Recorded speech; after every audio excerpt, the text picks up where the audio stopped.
Mahalla bilan bir qanaqadir komitetlar bilan gaplashilganmi temada? Gaplashilgan. Assalomu alaykum. Shehmizod xalqi.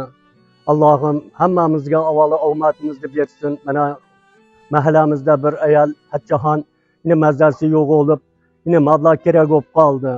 Mana aqtan jiyanlarimiz hammasi keldi.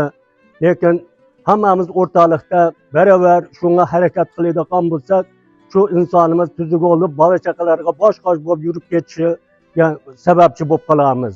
Shunga hammamiz Allohdan ham so'raymiz, bandasidan ham so'raymiz. Hamisha mana shu ishlarimizga rivoj bersin, shu narsalarga yaxshi qatnashaylik iloyim.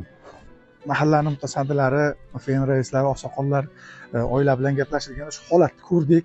Bu ishonish kerak bo'lgan vakillar, qadrdonlar. Shuncha xalqning oldiga chiqqanda falon qishloqda falonchi bemor bo'lsa, falon qishloq qarab turmaydi-da. Shuning uchun yon atrofimizdagi qishloqlardan ham shu inson uchun bugun yordam so'ralyapti.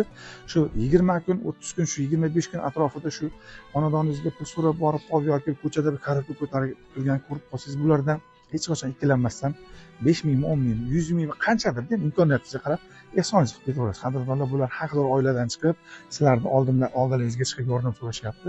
Bunga biz mana shu hamqishloqlar bilan birgalikda harakat qilamiz inshaalloh, amallaymiz. O'sha kerakli pul yig'ilgan kuni xudo xolasa yana kelamiz shu xonadondan, shu insonlar bilan birga turib yana video qilamiz xudo xolasa. Sog' bo'linglar, rahmat.